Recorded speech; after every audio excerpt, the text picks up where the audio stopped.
అధ్యక్షత వహించిన తారిక్ అన్సార్ గారికి, అట్లాగే వాళ్ళ కుటుంబ సభ్యులకు, ఏదైతే అఖ్తర్ మొయినుద్దీన్ అన్సారీ ట్రస్ట్ ఏదైతే దాంట్లో ట్రస్ట్ ఉందో దాని తరఫు నుంచి జరిపినందుకు వారందరికీ కూడా ధన్యవాదాలు తెలుపుతున్నాం. అఖ్తర్ మొయినుద్దీన్ అన్సారీ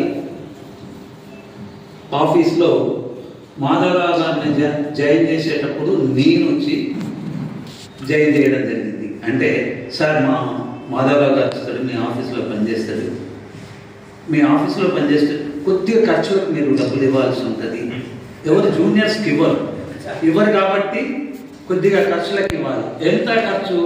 ఒక 300 ఇస్తే చాలు. 300 ఎందుకు అనేది అన్నాడు.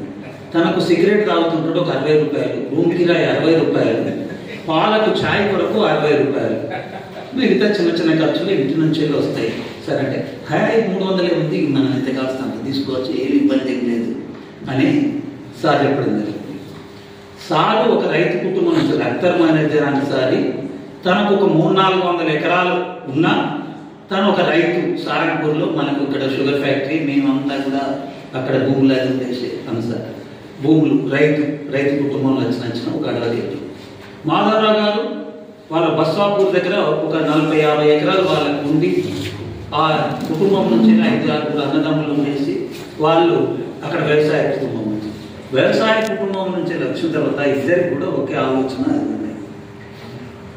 అంతకుముందే ఇక్కడ సారా నిషేధం, సారా వల్ల చాలా కుటుంబాలు దెబ్బతింటున్నాయి అని అంటే అఖ్తర్ మొయినుద్దీన్ అన్సారీ గారు దాన్ని నాయకత్వం వహించడం జరిగింది. సారా ఎక్కడున్నా దాన్ని మనం నిషేధిద్దామనేది రాష్ట్రంలో ఉద్యమం జరుగుతున్నప్పుడు ఇప్పుడు డిఎస్పీ గారి దగ్గర తగాదా పడ్డది, మామూలుగా అరెస్ట్ చేస్తుంది అనేది అఖ్తర్ సాబ్ ఎందుకు అరెస్ట్ చేస్తుంటారు అని చెప్పేసి డిఎస్పీ గారితో అక్కడ గొడవ పడడం అనేది అఖ్తర్ మొయినుద్దీన్ అన్సారీ గారు అది పెద్ద ఆ రోజు పేపర్లలో అవన్నీ కూడా రావడం జరిగింది. అంటే ఒక సారా వల్ల చాలా కుటుంబాలు నాశనం అయిపోతున్నాయి. ఎవడైతే శ్రమ చేస్తుండో వాళ్ళంతా ఇబ్బంది పడుతుండ్రు, వాళ్ళు భార్యా పిల్లలను పోషించుకునేది పోయేసి ఆ కుటుంబాన్ని అంత ఇబ్బందులు పాల్చేస్తుంది కాబట్టి ఆరోగ్యం దెబ్బతింటుంది కాబట్టి దాన్ని నిషేధించాలని మూమెంట్ ఏదైతుందో దానిలో అఖ్తర్ మొయినుద్దీన్ అన్సారీ గారు ముందుండి మాతో అందరితో కూడా నడిపించడం అనేది జరిగింది. అంతేకాదు హక్కులకు సంబంధించి ఆ రోజు పౌర హక్కుల సంఘంలో నాయకుడిగా ఉంటూ ఎవరైతే కింది వాళ్ళు ఉన్నారు, శ్రామికులు ఉన్నారు, ఏదైనా చిన్న తప్పు జరిగినా ఆ తప్పుకి ఎట్లా చట్టం ప్రకారంగా చట్ట వ్యతిరేకంగా చేస్తున్నప్పుడు మీరు పోలీసులను మీరు చట్టం ప్రకారంగా పోండి, రాజ్యాంగం ప్రకారంగా పోండి అని చెప్పేసి ఆ రోజు అఖ్తర్ సాబ్ కూడా మనకు దాన్ని ముందుండడం జరిగింది. దాన్నే మాధవరావు గారు అప్పుడు పౌర హక్కుల సంఘం కానీ ఇటు ఒక దిక్కు మానవ హక్కుల సంఘానికి ఉంది. ఏమిటి ఈ దేశంలో మొన్న దాదాపు 700 మంది రైతులు అక్కడ ఢిల్లీ దగ్గర రైతాంగము అక్కడ చనిపోవడం జరిగింది. రైతు మూమెంట్. ఏంటి రైతు మూమెంట్? అయ్యా మీరు రైతులందరూ బాగుండాలి, ఈ చట్టాలు ఏదైతే కొద్ది మందికే భూములు చేరిపోవాలి అనేదైతే చట్టం తీసుకొస్తుందో, కరెంట్ వల్ల ఏదో ఎన్నో పోరాటాల ద్వారా రైతులకు కరెంట్ అనేది ఫ్రీ ఇస్తుంది. అది ఎన్టీ రామారావు గారి నుంచి పెడితే, రాజశేఖర రెడ్డి గారి పీరియడ్ నుంచి పెడితే, కేసీఆర్ గారు ఈ రోజు కరెంట్ వచ్చింది. అంటే ఇంతమంది కరెంట్ ఇస్తే అక్కడ రైతులు వ్యవసాయం చేసేసి అందరికి ఆహారాన్ని అందిస్తుంది. ఒకవేళ కరెంటు బిల్లే కట్టినట్టయితే వాళ్ళు వ్యవసాయం చేయడానికి వీలుండేది, ఇండియాలో మనకు అంత ఆహార నిల్వలు ఉండేది. ఇంకొక దిక్కు ఇప్పుడు ఈ చట్టాలను మార్చి కొన్ని కార్పొరేట్ కంపెనీలకు ఇచ్చేద్దాం భూములు అన్నట్టు. అరే భారతదేశంలో బోలెడు మంది యువకులు ఇవాళ ఇక్కడ ఈ దేశంలో సరిగ్గా దొరుకుతలేదని విదేశాలకు పోవాల్సి వస్తుంది. ఇవాళ అమెరికా అయినా లేకపోతే దుబాయ్, మస్కట్ ఇవన్నీ కంట్రీస్ అయినా లక్షలాది మంది శ్రమజీవులు అక్కడ పోవాల్సి వస్తుంది. ఎందుకు పోవాల్సి వస్తుంది? ఇక్కడ సరైన ఆదాయం వస్తలేదు అనే దాంతో అక్కడ పోతుంది. అంటే ఇది పోకుండా మనకేమైనా తక్కువ ఉన్నాయా? మనకు నదులు ఉన్నాయి, భూములు ఉన్నాయి, మంచి సైంటిస్టులు ఉన్నారు, మంచి పనిచేసే శ్రమ చేసే వాళ్ళు ఉన్నారు. ఇవన్నీ రావాలి. ఒకరికేమో ఒక్క రోజుకు కనీసం 1600 కోట్లు వచ్చే ఒక కంపెనీ యజమాని ఉన్నారు, ఇంకో అతనికి 50 కోట్ల జీతం వస్తుంది, ఇంకో దిక్కేమో కోట్లాది మందికి 22 కోట్ల మందికి 370 రూపాయలు మాత్రమే వస్తాయి. ఆ కుటుంబాన్ని 370 రూపాయలతో పోషించుకోవాలి. ఎక్కడ పోషించుకోగలుగుతారు? నీకు ఒక దిక్కేమో ఉన్న వాళ్ళంతా పెరిగిపోతుంది, లేని వాళ్ళంతా ఇక్కడ శ్రమ కొరకు పని దొరకకుండా ఉంటుంది. అయితే దీన్ని మార్చాలనేదే వీళ్ళిద్దరు లక్ష్యం. అఖ్తర్ మొయినుద్దీన్ అన్సారీ భావన కానీ, గొర్రెపాటి మాధవరావు గారి భావన కానీ, అయ్యో కొద్దిగా తగ్గించేసి అందరికీ ఒక సమానంగా బతికే అవకాశాలు కల్పించాలి. ఏదైనా ఉంటే చట్ట ప్రకారం మీరు ఏదైనా చర్యలు ఉంటే పొరపాటు జరిగితే చట్టమే అధ్యయనాలి. రాజ్యాంగం ప్రకారం ఇక్కడ అందరి భారతదేశంలో ఉండే వాళ్ళందరూ కూడా ఆ రాజ్యాంగం ప్రకారం జీవించాలనేది వస్తుంది.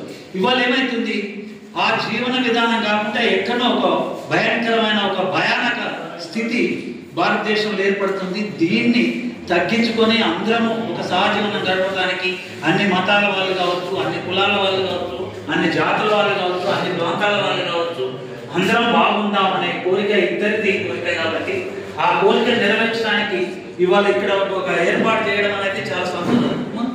ఒకరికొకరు మద్దతుగా ఉండేసి మనం అందరం బాగా మంచి జీవనం గడపడానికి వెళ్తాం. దానివైపు ఈరోజు అఖ్తర్ మొయినుద్దీన్ అన్సారీ గారికి, మాధవరావు గారికి సిపిఎంఎల్ 100 రెడ్ సాల్యూట్ తెలుపుతున్నాం. ప్రత్యేకించి ఈరోజు మనం సంతాపం జరుపుకుంటున్నాం. అంటే ఏదైతే అనుబంధం మన అఖ్తర్ అన్సారీ గారి యొక్క అనుబంధం ఏదైతే ఉందో వాళ్ళ కుటుంబీకులతో, వారి కుమారుడు ఖాలిద్ అన్సారీ గారు, తారిక్ అన్సారీ గారు సోదరుడు వాళ్ళు ఈరోజు సంతాప సభ జరపడం, దానికి ప్రతీక ఈరోజు. ప్రత్యేకించి ఇప్పుడు మన సోదరుడు చెప్పినట్లుగా ఎన్ఆర్సీ జరిగినప్పుడు దాదాపుగా మేము భారతదేశం మొత్తంగా ఎన్ఆర్సీకి వ్యతిరేకంగా పెద్ద ఎత్తున ప్రొటెస్ట్ జరిగినప్పుడు ఎక్కడ జగనంతగా పెద్ద ఎత్తున ప్రొటెస్ట్ జరిగింది. దాదాపుగా 3 నెలల పాటు ఇక్కడ మేము ఎన్ఆర్సీకి వ్యతిరేకంగా ప్రొటెస్ట్ చేయడం జరిగింది. ఆ ప్రొటెస్ట్కి మన మాధవరావు గారిని మేము కన్వీనర్గా పెట్టడం జరిగింది. వారి ఆధ్వర్యంలో కరపత్రం కూడా వేసినాం మేము తెలుగులో, ఉర్దూలో. ఎన్ఆర్సీసీ అంటే ఏమిటి అని అంటే క్లియర్గా అంటే చాలా సునాయాసంగా తెలియజెప్పడం కోసం కరపత్రం కూడా వేయడం జరిగింది. దాదాపుగా మాతో ఉండి ప్రతి కార్యక్రమానికి వచ్చేవారు సార్. అంటే మా యొక్క అనుబంధం దాదాపుగా 10 ఇయర్స్ నుంచి ఉంది. ఇక్కడ ప్రత్యేకించి 2-3 విషయాలు చెప్పుకోవాలి. ఎందుకంటే మేము ముస్లింలను అంటే మా యొక్క విశ్వాసం ఏదో ఉందో, చావుకు ఎవరు అతీతం కాదు, చావుకు ఎవరు అతీతం కాదు. వారు నాస్తికులైనా ఆస్తికులైనా ఎవరికి కూడా దేన్ని వ్యతిరేకించలేదు. అయితే ప్రత్యేకించి ఈ చావు ఆ తర్వాత పుట్టుక ఏదైతుందో దీని మధ్య జీవితం అదే సమయం, అదే కాదు. కోట్లాది మంది పుట్టడం గిట్టడం జరుగుతుంది వాస్తవానికి. కానీ ఇంతమంది మనం గుర్తుపెట్టుకుంటున్నామని అంటే ఇలాంటి వ్యక్తులు ఎవరైతే ఉన్నారో మన గొర్రెపాటి మాధవ్ గారు, అదేవిధంగా అఖ్తర్ అన్సారీ గారు ఒక డైనామిక్ పర్సనాలిటీ, ఒక విప్లవకారుడు. వాస్తవంగా ఒక విషయం ఇక్కడ ఒక చిన్న సంఘటన నాకు గుర్తు వస్తుంది. డిఎస్పీ గారితో ఒక చిన్న విషయం పెద్ద ఎత్తున గొడవ జరిగింది. ఇక్కడ మన ఏసీపీ ఆఫీసర్ ఇప్పుడు డిఎస్పీ ఆఫీస్ ఉండే అక్కడ గొడవ పెద్ద ఎత్తున ఇచ్చేసిందండి. సంఘటన గుర్తొచ్చలేదు అది. అయితే ఈ రకంగా అంటే చాలా మంది శిష్యులు ఉన్నారు అఖ్తర్ అన్సారీ గారికి. ఇప్పుడు వాళ్ళ యొక్క కుమారుడు సోదరుడు తారిక్ అన్సారీ గారు కూడా అదే బాట పడుతుంది. కాబట్టి అయితే ఇక్కడ చెప్పేది ఏంటంటే ధార్మిక పరిభాషలో చావు అనేది తప్పకుండా వస్తుంది ప్రతి ఒక్కటి. కానీ చేయాల్సింది ఏమిటంటే జీవితకాలం ఉందో ఈ యొక్క పీరియడ్ ఏది కాలం ఉందో దీన్ని సద్వినియోగం చేసుకోవాలి. మనం ప్రతి క్షణం కూడా మనం దాన్ని సద్వినియోగం చేసుకోవాలి. అప్పుడే ఎందుకంటే మేము నమ్మేది మా విశ్వాసం ఏంటంటే తప్పకుండా ఒక పవర్ పని చేస్తుంది, దాన్ని గాడ్ అంటున్నాం, అది అల్లాహ్. చనిపోయిన తర్వాత ఒక లోకం ఉంది అని చెప్పి, చనిపోయిన తర్వాత ఒక లోకం ఉంది, దాన్ని మనం పరలోకం అంటాం, ఆఖరత అంటాం. ఎవరైతే మంచి పని చేస్తారో ఇలాంటి వాళ్ళు విశ్వాసం నుంచి, ఎవరైతే మంచి పని చేస్తారో విశ్వాసం నుంచి వాళ్ళు తప్పకుండా స్వర్గంలో ఉంటారని చెప్తుంది. అంటే మనం కాలాన్ని వృధా చేయకుండా ఈ యొక్క దాదాపు ఇంకా 60 ఇయర్స్ ఉంటే మనం 20 సంవత్సరాలు మనం నిర్వహించబోతుంది. మిగతా 40 సంవత్సరాలు ఏం చేస్తామో ఆలోచించాలి. కాబట్టి మనం ఇక్కడ మన భారతదేశంలో ఎందుకంటే భారతదేశం భిన్నత్వంలో దేశం కాబట్టి మన దేశం అంటే మా యొక్క మేము అనుకోలేదు దాదాపుగా 8 ఇయర్స్ నుంచి పనిచేస్తున్నాం. జమాత్ ఇస్లామీ అందరినీ కలిపి ప్రయత్నం చేస్తున్నాం. గాడి ఎవరు మంచులంతా ఒకటే. ఒక విషయం ఏంటంటే మీరు మనుషులు చూసినారో లేదో కానీ పాపయ్య సార్ ఎత్తున్నాడు దాదాపు ఎమర్జెన్సీ లోపల 18 months ఎవరు జైలు ఉన్నారు. జమాత్ ఇస్లామీతో పాటు వీళ్ళు కూడా జైలు వేసినారు. అప్పుడు ఎమర్జెన్సీ పీరియడ్ లోపల ఎప్పుడైతే నిషేధించినారు కమ్యూనిస్ట్ వాళ్ళని జమాత్ ఇస్లాం వాళ్ళని అప్పుడు వీళ్ళకి అనుమానం ఉండేది. ఇక్కడ ఏంటంటే జమాత్ ఇస్లామీ ప్రపంచవ్యాప్తంగా పనిచేస్తూ భారతదేశంలో కూడా అందరికీ అక్కడ ప్రయత్నం చేస్తుంది. నా కాన్సెప్ట్ ఏంటంటే నేను చెప్పినట్టుగా నమాజ్ ఏదైతుందో అది అధికులు అదములు అని అందరూ సమానంగా నమాజ్ చేస్తుంటారు. ఇది ఇక్కడ ఈక్వాలిటీకి సమాజం కోసం సమానత్వం కోసం అక్కడ నమాజ్ చేసేటప్పుడు అంటే ఆ నమాజ్ కాకుండా బయటపడి అందరూ ఒకటే చెప్పేది ఇష్టం అందరం. కాబట్టి మా పూర్వీకులు గతంలో ఏదైతే ఇక్కడ బీసీలు ఎస్సీలుగా ఉన్నారో ఇక్కడ ఏదైతే మనవాదానికి వలసి ఒక సమానత్వం చూపించే ధర్మాన్ని మేము స్వీకరించినాం. కాబట్టి వాస్తవాన్ని తెలుసుకొని స్వీకరించాము. ఇది ఫ్యాక్ట్. కాబట్టి ఇక్కడ మనం వీరిని గుర్తు చేసుకుంటూ వీరైతే కార్యకలాపాలు చేసినారో నవ సమాజం కోసం సమాజం కోసం అయితే పాటుపడ్డారో సోదరుడు మన జయపాల్ ఉన్నాడు, మాతో పాటు అప్పుడప్పుడు శ్రీకాంత్ రాయకర్ ఉన్నారు, మన శ్రీధర్ వకీల్ మేము ఆటోలో కాల్చినప్పుడు మాకు చాలా మంచి పరిచయం మిత్రుడు. కాబట్టి మనం కాలాన్ని వృధా చేయకుండా మంచి చేసే ప్రయత్నం చేయాలి. మంచి పని చేస్తే జీవితం అనేది మనకు వచ్చింది. దీన్ని ఏ విధంగా సార్థకం చేసుకోవాలి అన్న ఉద్దేశం ఉండాలి తప్ప ఎవరికి చెడు చేయకుండా మనం న్యాయం చేసే పని చేయాలి. అప్పుడే మనకు గుర్తింపు ఉంటుంది. ఏ విధంగా మనం ఈరోజు సంతాప సభ ఏర్పాటు చేసుకున్నాము. ఇక గీత రోజుల్లో కూడా ఒక బుక్ కూడా చేసే ప్రయత్నం చేస్తున్నారు రాజకీయ వాళ్ళు పెద్దవచ్చు. కాబట్టి ఈ రకంగా మన యొక్క జీవితం ఉందో దీన్ని సార్థకం చేసుకోవాలంటే తప్పకుండా మంచి పని చేయాలి. చెడుకు దూరంగా ఉండి సమాజం కోసం సమాజంలో మంచిని పెంచి చెడును తుంచే ప్రయత్నం చేయాలి. అదే మా యొక్క ఈ ప్రయత్నం. దానికోసం నిరంతరం కృషి ఇచ్చిన వ్యక్తి నిరంతరంగా మన గుర్రపాటి మాధవ్ గారు. సో థ్యాంక్ యూ, శుక్రియా, ధన్యవాదాలు.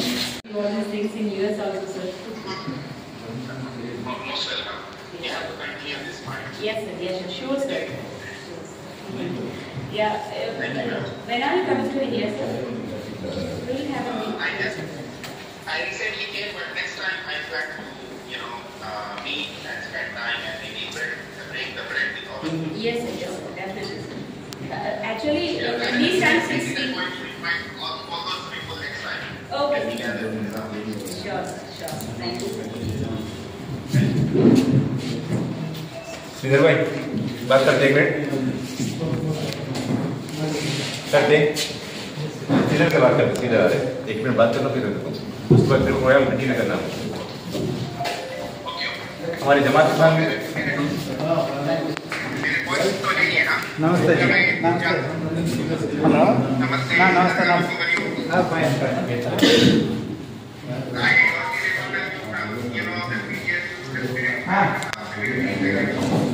my father, and our relationship with him goes back all the way up to 50 years, if I'm not mistaken. So this is a void that will be hard to replace in Nizamabad in the field of public service. And he was known, especially after passing of my father, as the leading lawyer and also leading civil rights and human rights activist. I still vividly remember from 1989 when Advani's Rath Yatra was stopped in Bihar and he was arrested. The Nizamabad Bar Association decided to boycott the court in protest against the arrest. However, my father and Madrasa and few other lawyers decided to protest against boycotting the court and favored to uphold the principles of social justice and human solidarity. So we know that these luminaries were not just their words were matched by their actions, and it will be a huge loss for the marginalized communities of Nizamabad that such a leading human rights and civil liberties activist has been no more. So I thank everyone for joining us here to remember Mathurasa and his family, and I wish for courage and strength to all those who are working in this space and also for his family members. Once again, thank you to everyone who has gathered here to remember Janab Mathurasa. Thank you. कन्या जोहार మాధవన్న ఒక న్యాయవాదిగా బయటి ప్రపంచానికి పరిచయంగా ఉన్న తను అన్ని రంగాలలో మేధా సంపత్తి కలిగిన వ్యక్తి. ముఖ్యంగా చాలామందికి తెలియని విషయం ఏంటంటే 1982లో ఒక చార్టెడ్ అకౌంటెంట్గా తన వృత్తిని ప్రారంభించిన మాధవన్న తర్వాత కాలంలో పేద ప్రజలకి, ముఖ్యంగా తమ హక్కుల కోసం గొంతు ఎత్తని బడుగు బలహీన వర్గాలకి తానే గొంతు కావాలి, ఆ అవసరం ఇక్కడ ఉంది కాబట్టి మీరు చార్టెడ్ అకౌంటెంట్ వృత్తిని వదిలి న్యాయవాదిగా మీరు వృత్తిని ప్రారంభించి ఆ పేద పక్షానికి నిలబడాలని చెప్పి ఇక్కడ ఉద్యమ శక్తులు ఆ ఉద్యమం కోరిన వెంటనే తను చార్టెడ్ అకౌంటెంట్ వృత్తిని వదిలేసి న్యాయవాదిగా తన ప్రస్థానాన్ని ప్రారంభించడం జరిగింది. న్యాయవాదిగా రాకముందే విద్యార్థి దశ నుంచే మాధవన్న విప్లవ ఉద్యమానికి, విప్లవ భావజాలానికి ప్రేరేపితుడై ప్రగతిశీల ప్రజాస్వామ్య విద్యార్థి సంఘం PDSCలో రాష్ట్ర స్థాయి నాయకుడిగా పనిచేయడం, ఉస్మానియా యూనివర్సిటీలో చదువుకొని అక్కడే ఉండి PDSC నిర్మాణానికి తను కృషి చేసిన విషయం కూడా చాలా మంది ప్రజలందరికీ తెలుసు. అట్లా విద్యార్థి దశలోనే PDSCలో ఉంటూనే విజృంభణ పత్రికకి పూర్తి స్థాయి సహకారం అందిస్తూ PDSC పత్రికగా ఉన్న విజృంభణని కామ్రేడ్ మాధవన్ననే ఆ రోజుల్లో నడపడం జరిగింది. ఒక కాకతాళీయమైన ఈ సందర్భంగా స్మరించుకోవాల్సిన విషయం ఏంటంటే ఒకేసారి ఇద్దరు సాహిత్య ఉద్యమవేత్తల్ని, ఒకేసారి ఈ సమాజం పట్ల, పేద ప్రజల పట్ల ఒక స్పష్టమైన భావజాలం కలిగి ఉన్న ఇద్దరు మంచి మిత్రుల్ని ఒకే సందర్భంగా కోరుకోవడం జరిగింది. నేను PDSC మా విద్యార్థి దశలో ప్రారంభంలో వచ్చినప్పుడు అప్పుడే ప్రగతిశీల విద్యార్థి సంఘం PDSCలో వస్తున్న క్రమంలో ఇదే గవర్నమెంట్ కాలేజ్లో ఆ ముందు రూపంలో PDSC మహాసభ జరిగింది. ఆ మహాసభలోనే నేను PDSCకి సెక్రటరీగా ఎన్నుకోబడ్డాను. ఆ PDSC మహాసభకి ముఖ్య అతిథిగా వచ్చిన ఉస్మానియా యూనివర్సిటీ ప్రొఫెసర్ కామ్రేడ్ ముత్యమన్న మాధవన్నకి అత్యంత సన్నిహితుడు. ఆ ముత్యమన్నని కూడా ఈ సంవత్సరమే మనం గడిచిన సంవత్సరంలోనే కోల్పోవడం జరిగింది. ఆ తర్వాత ముత్యమన్నతోని అత్యంత సన్నిహితంగా ఉన్న మాధవన్నని కూడా మనం కోల్పోవడం జరిగింది. ఇవి రెండు సంఘటనలు కాకతాళీయమైనప్పటికీ ఇద్దరు కూడా సాహిత్య ఉద్యమానికి, ప్రజా ఉద్యమానికి, విప్లవ ఉద్యమానికి చాలా సేవ చేశారు. కాబట్టి ముత్యమన్న రాసిన చిందు భాగవతం, ఎల్లమ్మ కథ, ఎల్లమ్మ జీవిత కథకి కామ్రేడ్ మాధవన్ననే మిగతా రైటింగ్ వర్క్ అంతా కూడా పూర్తి చేయడం జరిగింది. అదేవిధంగా మీ అందరికీ తెలుసు, కామ్రేడ్ మాధవన్న మరణించిన తర్వాత కూడా తన ఆదర్శాన్ని పాటిస్తూ తన పార్థివ దేహాన్ని, తన కళ్ళని కూడా వారు మెడికల్ కాలేజీకి, లయన్స్ ఆసుపత్రికి కూడా డొనేట్ చేయడం జరిగింది. అట్లాంటి సత్సంప్రదాయాన్ని ఈ జిల్లాలో ప్రారంభించింది కూడా మాధవన్ననే. అట్లా మాధవన్న తలపెట్టిన ఈ పార్థివ దేహాన్ని డొనేట్ చేయడం, మెడికల్ కాలేజీ విద్యార్థులకి ప్రయోగశాలగా ఉండడం కోసం, వారి అధ్యయనం కోసం వినియోగించడానికి ప్రారంభించిన ఉద్యమం. తనతో కలిపి 16 మంది పార్థివ దేహాన్ని ఇవాళ నిజామాబాద్ మెడికల్ కాలేజీకి డొనేట్ చేయడం జరిగింది. వారు ప్రారంభించిన ఉద్యమంలో వారు కూడా ఒక సమితగా వారు కూడా ఉండిపోతారని చెప్పి మేము ఊహించలేదు. అది అత్యంత విషాదకరమైన విషయంగానే మనం గుర్తించాల్సిన అవసరం కూడా ఉంది. ముఖ్యంగా మాలాంటి వాళ్ళకి, ఇప్పుడిప్పుడే అప్పుడు ఉద్యమంలో వస్తున్న మాలాంటి వాళ్ళకి తను మార్గదర్శిగా ఉండాల్సిన సందర్భంలో, వారి అడుగుల్లో నడవాల్సిన సందర్భంలో వారు భౌతికంగా మన నుంచి దూరం కావడం చాలా బాధాకరమైన విషయం.